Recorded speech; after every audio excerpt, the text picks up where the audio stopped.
It's a light week by Big 12 standards, but it's a wildly important week in the Big 12 Conference. I'm Pete Mundo. We're here to preview it, give you picks, predict it, right here on Heartland College Sports. We cover the Big 12. Thank you for joining us, as always, as a part of the show. So the Big 12 only has 5 games on the schedule this week. You're starting to get into that time of year when the byes are happening.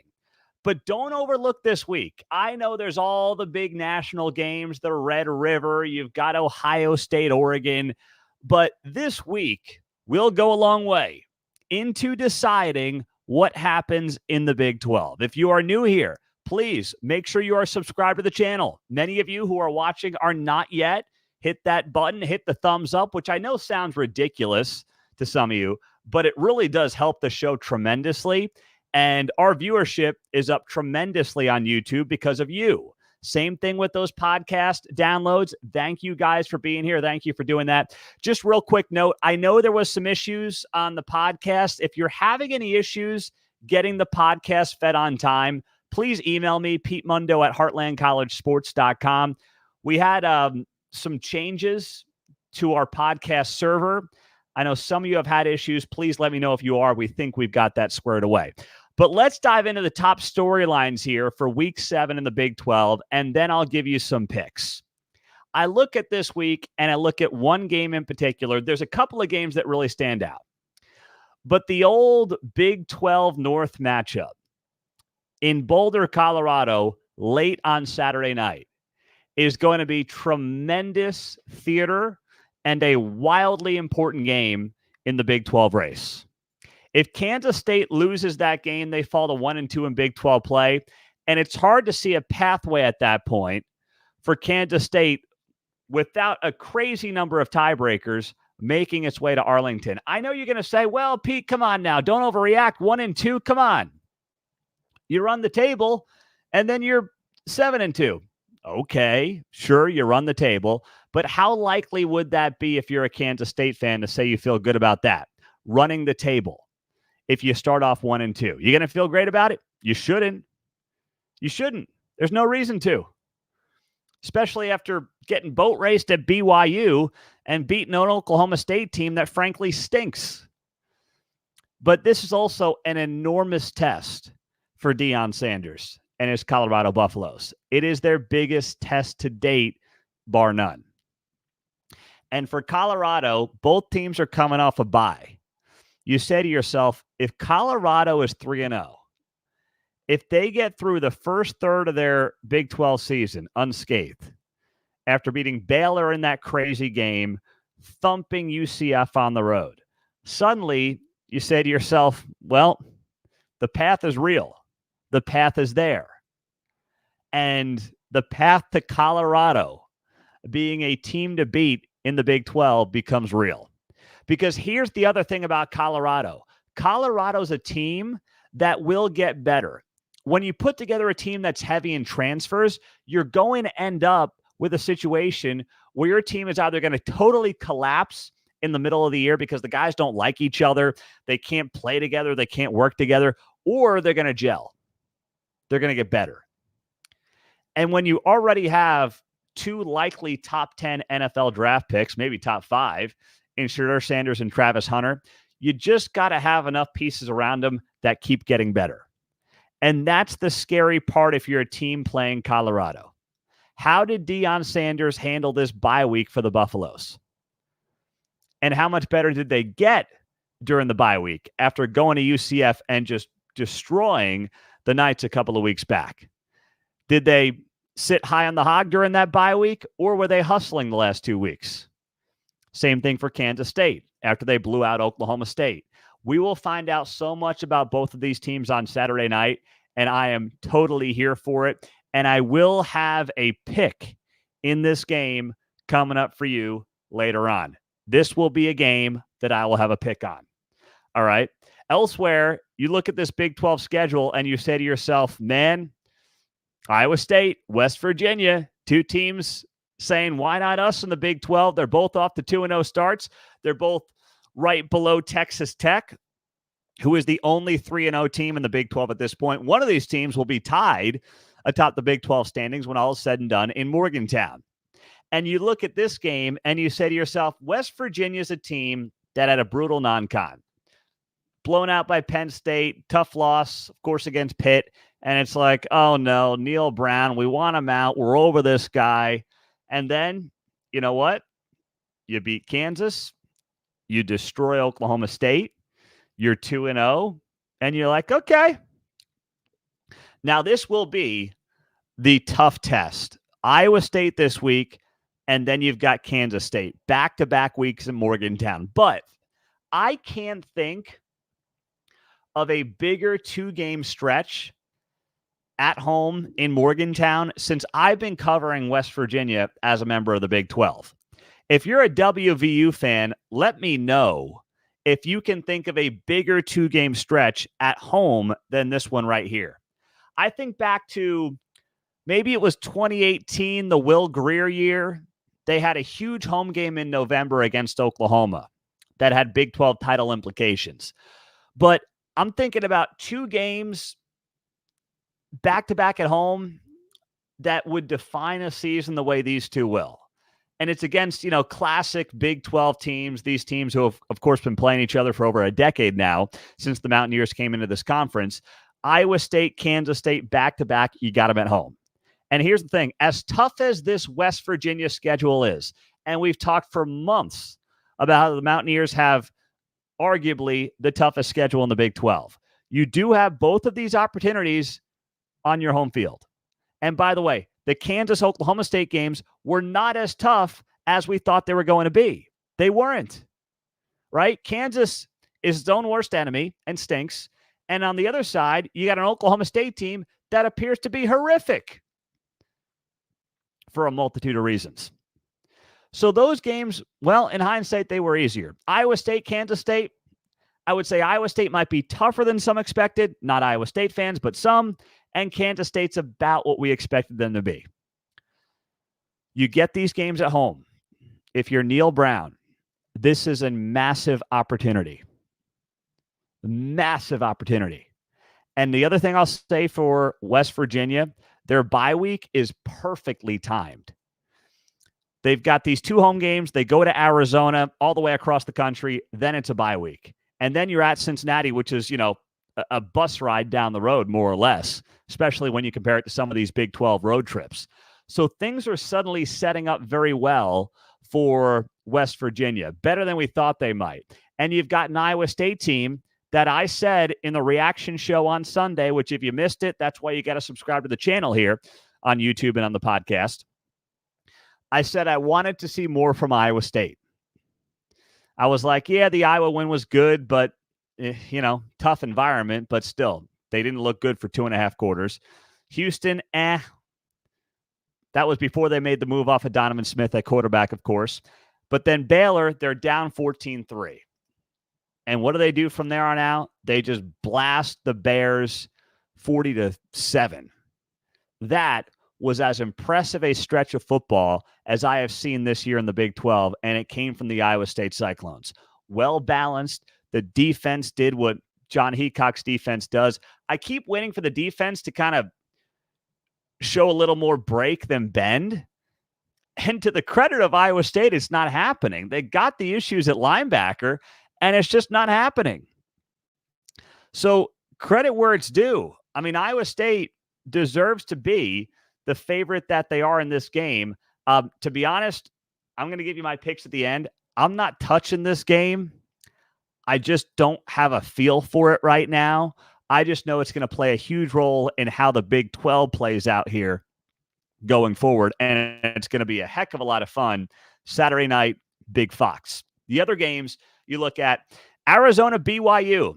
BYU's off the bye. Arizona's the most confusing team to me in the Big 12 right now. I don't know what Arizona is. I can't figure them out. They go to Utah. They win a tough game on the road. They come home. They just put up a more or less of a turd last week. Mistakes and everything else against Texas Tech at home. I just can't figure them out. They look great in the trenches. They don't look good in the trenches. They're playing up to standards. They're not meeting standards. It's just been a weird season thus far for Arizona. But then I look at BYU. And I'm like, I know they're a lot better, but how much a lot better are they? It's like they beat Kansas State, of course. That's by far their most impressive win of the season. If you're a BYU fan and you're looking at that game and you're like, hey, 38-9 against Kansas State, what more do you want?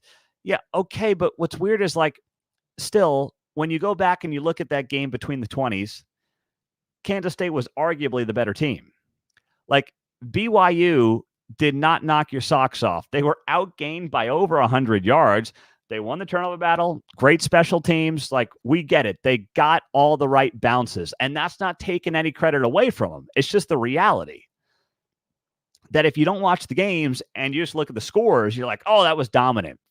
It really wasn't 38-9 dominant. So I'm looking at that one and I'm like, yeah, I don't know about it. And this will be a real test for BYU for us to get a feel for this team coming off the bye week. Arizona's coming off that tough loss. They're trying to get back in the saddle. And we know that Arizona can do it, right? We've seen Arizona play its best. We've also seen them not play all that well. And it seems like it kind of seesaws back and forth week to week. So that makes me think, in part, Arizona might be due based on how their season has gone. They look awful against K-State. They look great against Utah. They don't look so good against Texas Tech. So that will be telling, and then we'll see where BYU stands in this Big 12 title race when all is said and done after this week as well. The Cincinnati-UCF game is interesting to me because if UCF loses, I'm not going to sit here and say Gus Malzahn's on the hot seat. But for a year when the fan base thought it could compete for a Big 12 title and understandably thought it could compete for a Big 12 title, to go to 3-3 overall, 1-2, and suddenly say, can we make a bowl game, would be a massive disappointment. Undeniable disappointment. And then you look at Cincinnati, and it's like they're a couple of plays away from 5-0. Tough loss to Pitt, tough loss at Texas Tech, couple of big mistakes. Cincinnati, coming off a bye week, is like, hey, you know what? We're playing some damn good football. Satterfield has quietly matched last season's win total.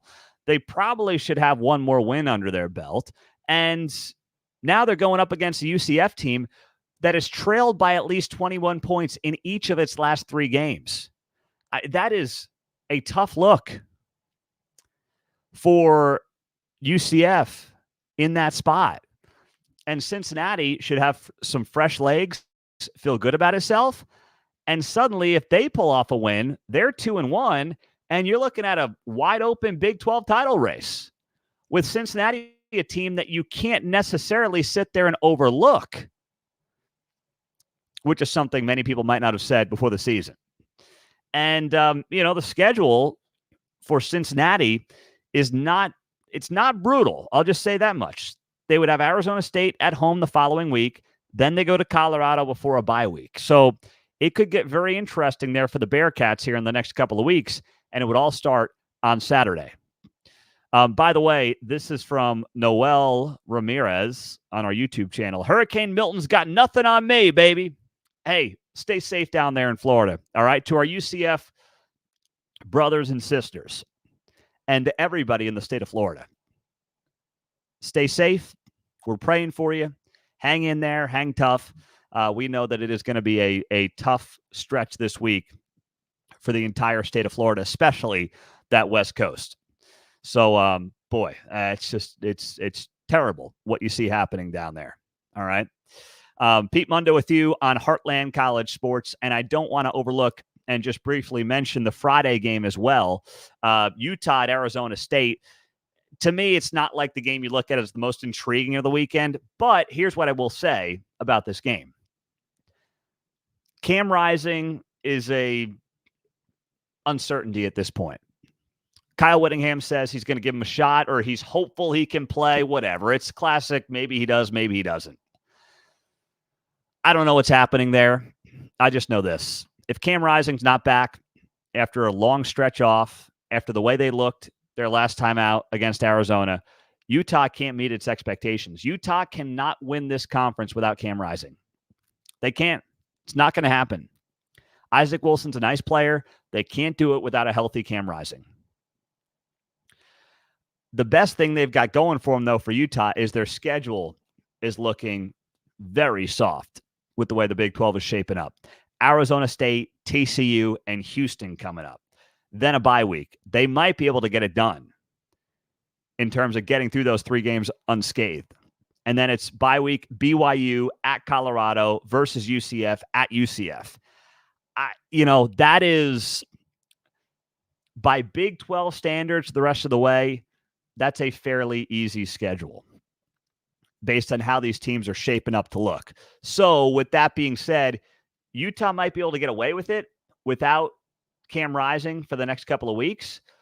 But, man, I don't think they can win this conference without him being back at quarterback and being healthy, not just trying to, have 60% of Cam Rising.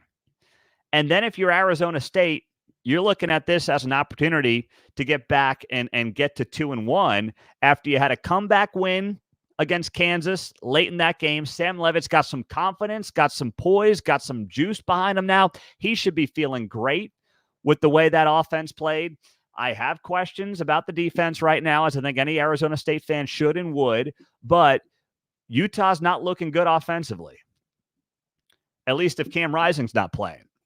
So they look mortal on the offensive side of the ball, which means Arizona State might be able to put some points up on the board.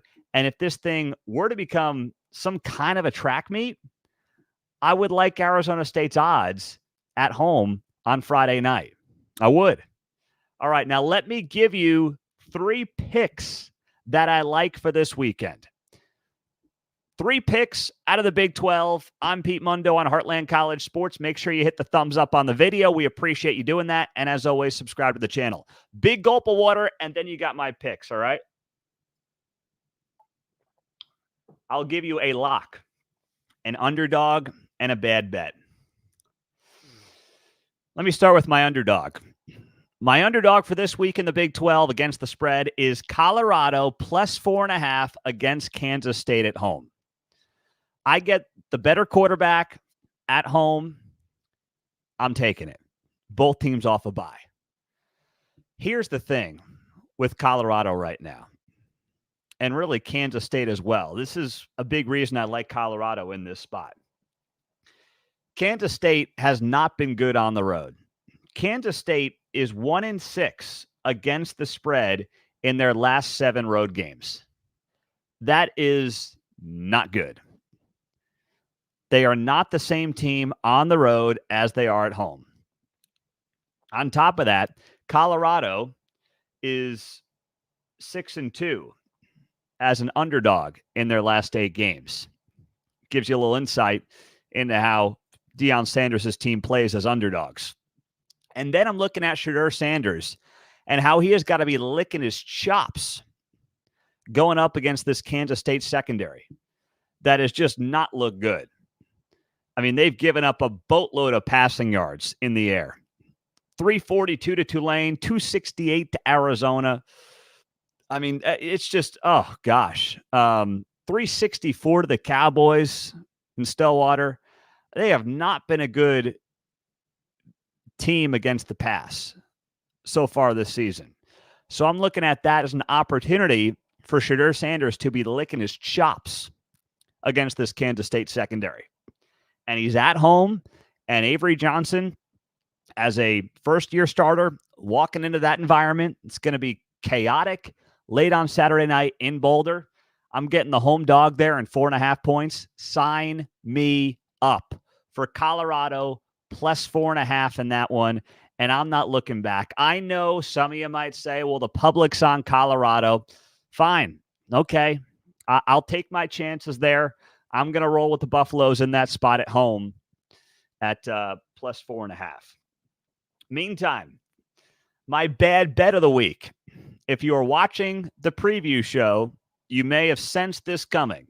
My bad bet, meaning I'm on the other side of this, is BYU -4. I'm not touching it. I'm not. And it's nothing against, well, I guess it is something against BYU, but let me explain here.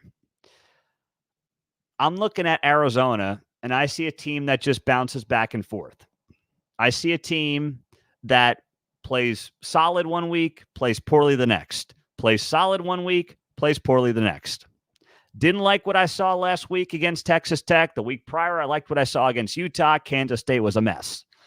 Now, in this game in particular, I'm looking at Arizona, and I'm saying to myself, okay, they still have, to me, the best weapons on the field, right? Quarterback, wide receiver, we know where the talent is. We know what they've got. We know what they're capable of doing. And I still think that as they figure out the offense under a new coaching staff, that eventually is going to click and have to come together at some point. I firmly believe that it's going to happen. The offense, when you look at just the overall stats, has not been bad. Arizona is 6th in the Big 12 out of 16 teams in passing yards per game. And while BYU's defense has admittedly been really good, right? You can't take anything away from what the BYU defense has done thus far. The most impressive performance is probably the win at SMU in week 2. When you look at just the overall performance with how SMU is playing. I'm still sitting here and I'm saying to myself, gosh, I'm getting 4 points in this matchup. If I'm Arizona, I'm looking at it and it just feels so enticing. And here's the other thing. BYU has been awesome against the spread. They are 7-0 against the spread in their last 7 games, right? That's incredible. That's a testament to BYU. That's a testament to Vegas underrating and undervaluing them. But at some point, that streak has to be snapped. And I don't like to just play those numbers. I'm not trying to just play the guessing game of, well, they're due. But there is a part of me that says they're due. At the very least, for a cover here from Arizona, and I'm getting more than a field goal in this game as well, which is where I feel pretty good about this. I feel pretty good about the fact that in this spot, Arizona looking to bounce back. We saw them do it on the road against Utah a couple of weeks ago. They can do that in this game. And it's something that I'm thinking will ultimately play a role in terms of how the game itself ends up playing out. So give me Arizona +4. My bad bet is BYU -4 this weekend. And then my lock of the week. My lock of the week, I'm going Cincinnati +3 at UCF. UCF has trailed its last 3 games by at least 21 points at one point. They came back to win the TCU game. But Cincinnati's coming off a bye. Cincinnati's a couple of plays away from 5-0. And I don't know what the heck's been going on this week with this UCF team dealing with a hurricane barreling down on its state. That's got to have some kind of a human impact on a team. They got smoked by UF last week. They looked awful against Colorado on their home turf. Cincinnati's been sneaky good. I don't think they're getting enough credit here. I don't think they're getting enough value here. And I'm getting 3 points. I know it's the road team. I know it's always tough being the road team in this spot. But if I'm getting it, I'm going to take it. And, neither of these teams have been all that good against the spread. But here's what stood out to me. And I mean over the last several games going back to last year. What stood out to me is UCF is 2-8 in their last 10 games as the favorite. Gus Malzahn does not have this team ready when they're the favorite. He doesn't. People look at this team the last, couple of seasons, and they see a lot of talent. And for whatever reason, that talent has not come together like many of us, at least thus far this year, have expected it to. And I'm a guy who picked UCF to make the Big 12 championship game. And I'm not going to sit here and back off of that or tell you that didn't happen if you're a new viewer or a new listener. My preseason pick was Utah versus UCF. So you can't say I'm a UCF hater. I've just watched these games the last 3 weeks. I have not seen a team that's come out of the gates prepared. Now they came back against TCU. But outside of that, how do you feel good about this team the last month? You can't. Cincinnati off a bye with 2 losses by a combined 4 points, playing very solid on both sides of the ball, and I'm getting a field goal against a team that's dealing with a hurricane this week, I'll take it. Cincinnati is my lock of the week at +3. So my lock is Cincinnati +3. My underdog is Colorado +4.5. And my bad bet is BYU -4, meaning I'm taking Arizona plus the 4 points. I'm Pete Mundo on Heartland College Sports. I like this. I'll leave you with this from the viewer on YouTube with the username Wet Blanket. Lock of the week. Buy -14.5 against Oklahoma State. Where's the rim shot? That is outstanding work. Outstanding. I love it. Oh, you guys have a great day. We are going to be here with you on Sunday for the Week 7 reaction show on the podcast and on YouTube. Make sure you hit the thumbs up on this video. It does help more than you realize, so please do hit it. And also subscribe to the channel on YouTube, on the podcast. Thank you, guys. If you've had any podcast issues, they should be fixed. But if not, please let me know. Pete Mundo at heartlandcollegesports.com. Thank you for being here. Go Big 12. Have a great day. We'll talk to you soon.